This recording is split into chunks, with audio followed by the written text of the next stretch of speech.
Imagine a thriving city, a beacon of civilization wiped from history in a single, fiery night. This isn't a fantasy epic. It's the true story of the Mycenaean palace of Nichoria, a lost powerhouse of the Bronze Age. What happened to this great city? And why was its destruction so total, so absolute? In the sun-drenched hills of southwestern Greece, Nichoria once stood as a testament to human ingenuity. Long before Athens and Sparta, this was a center of power, a vital hub in the vast network of the Mycenaean world. This wasn't just any town. It was a strategically placed citadel, overlooking fertile plains and crucial trade routes. Its people were craftsmen, warriors, traders, and farmers. They were part of a civilization that built incredible fortress palaces, wrote in a mysterious script called Linear B, and whose heroes would later inspire the epic tales of Homer. The palace at Nichoria was the heart of the region. It wasn't as grand as Mycenae or Pylos, but it was a sophisticated administrative center. Picture a large central building, a megaron, with a great hearth where a local ruler, a wainax, held court. Around it, storerooms overflowed with olive oil, wine, and grain, the wealth of the land. Workshops buzzed with activity, producing pottery, textiles, and metal goods. Archaeologists excavating the site unearthed fragments of this vibrant life, finely decorated cups, bronze tools, and clay tablets that offer fleeting glimpses into their economy and administration. These tablets are our most direct link to the people of Nichoria. They recorded everything from inventories of livestock to allocations of rations for workers. They reveal a highly organized, hierarchical society ruled from the palace. Nichoria was a key node in the Mycenaean trade empire, which stretched across the Aegean and beyond. They imported exotic materials like ivory and amber and exported their own goods. They were connected, prosperous, and seemingly secure behind their fortified walls. For centuries, Nichoria thrived, a miniature kingdom basking in the golden age of Bronze Age Greece. But this golden age was about to come to a devastating end. Something terrible was brewing on the horizon. A storm that would not just topple a palace, but bring an entire civilization to its knees.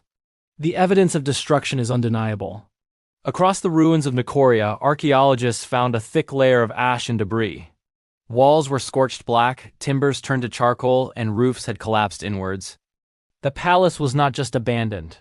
It was violently destroyed by an intense fire that raged through the entire complex. Pottery was smashed, valuables were left behind, and the once bustling center was reduced to a smoldering ruin. But who or what was responsible for this cataclysm?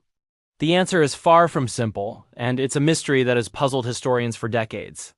This is where the story gets even more intriguing. If you're enjoying this, make sure to subscribe for more hidden history. The clues point in several conflicting directions, creating a historical whodunit. One leading theory is invasion. Around 1200 BCE, the entire eastern Mediterranean was in turmoil. Historical records from Egypt and the Hittite Empire speak of the Sea Peoples, mysterious confederations of maritime raiders who swept through the region, leaving a trail of destruction. They toppled kingdoms, sacked cities, and plunged the known world into chaos. Could Nichoria have been one of their victims? It's a compelling idea. A sudden, violent attack by an outside force would explain the fire and the widespread destruction. The Mycenaeans were a warrior society, but perhaps even they were no match for this new, unpredictable threat. The attack would have been swift and brutal, leaving no time for an organized defense or evacuation. But there's a problem with this theory. While the destruction is clear, there's little direct evidence of a massive battle at the site itself. We don't find large numbers of weapons or the remains of fallen warriors that you might expect from a full-scale invasion. This leads us to another possibility: internal conflict. The Mycenaean world was not a single unified empire, but a collection of rival palace-states. They competed for resources, territory, and power. It's plausible that Nichoria fell victim to a neighboring kingdom.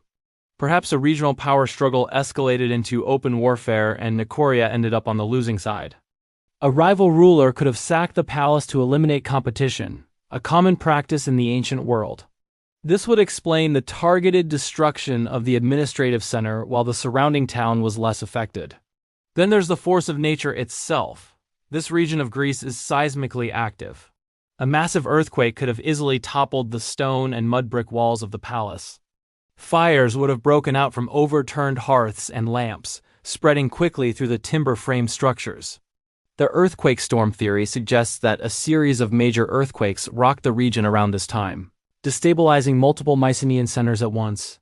Evidence of earthquake damage has been found at other sites like Mycenae and Tyrans.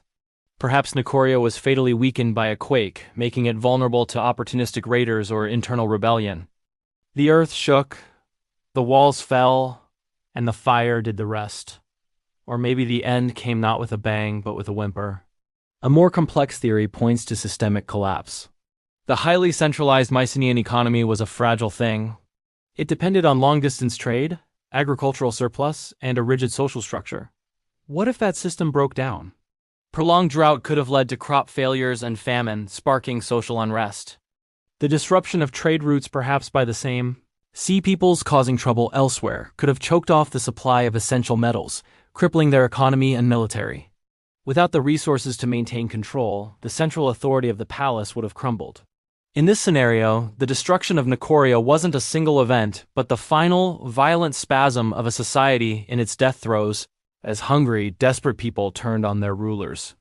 The most likely answer is probably a combination of these factors.